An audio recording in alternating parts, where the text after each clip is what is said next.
রোদে ঝলমল এক আকাশ, নীল আকাশের নিচে স্বপ্ন বুনে চলেছে জেলেদের ট্রলার।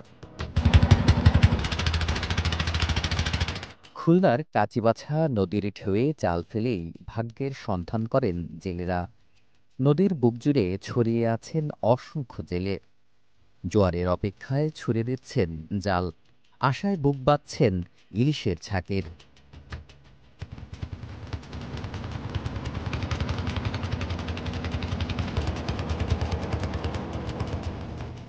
আষাঢ় থেকে শ্রাবণ, এই সময়টাতেই ইলিশের মৌসুম। জাতীয় মাছের চাহিদা আর দাম প্রচুর হলেও জেলেদের ভাগ্য ফেরে না সহজে। পয়লা আষাঢ় থেকে 22শে শ্রাবণ পর্যন্ত, 22শে আশ্বিন পর্যন্ত এই মাছটা পাওয়া যায়। কারণ 22শে আশ্বিনে হচ্ছে সরকারি বন্ধ আছে, কারণ এরা তো সরকারের বাইরে না, সরকারের রুলস মেনেই তো এখানে মাছ মারতে হয়। এরা এই কাজীবাছা নদীতে সকাল 8টার সময় আসে। এরা আসার পরে প্রস্তুতি নিতে হয়, নিয়ে এসে সুযোগের অপেক্ষায় থাকতে হয়। কোন সময়টায় মাছ বাঁধে একটা গণের সময় আছে, জোয়ারের আগে আগে সেই সময় জাল ফেলা হয় নদীতে।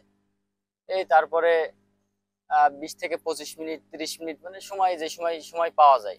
আবার দেখা গেল জাহাজ আসলে আগে আগে টান দিতে হয়, এই জাহাজ আসলে ফালানো যায় না। সবকিছু মিলায় আহ সুযোগ বুঝেই খাওয়ান দিতে হয়, সুযোগ বুঝেই জাল টানতে হয়। এর ভিতরে টুকিটাকি মাছ হয়। তারপরে আসে ভাদ্র মাসের 15তে একটু বেশি মাছ ধরা পড়ে। নদীর ইলিশ অন্য ধরনের স্বাদে সুস্বাদু মাছ। এগুলো অনেক পরিমাণে পাওয়া যায়, আবার কমও পাওয়া যায়। অনেক বছর হয় না, অনেক বছর একটু বেশি হয়।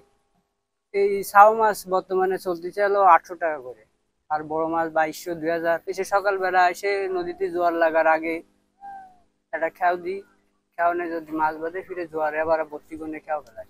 এই জাইলে ব্যবসা এমন একটা ব্যবসা, এই ব্যবসায় মনে করো অনেক মানে দেড়শো ছাড়া লাগে, নিজের বাস্তব বাড়ি ছাড়া আর এক দেশে যে থা লাগে ফলাই থা লাগে, মানে লস খাতি খাতি।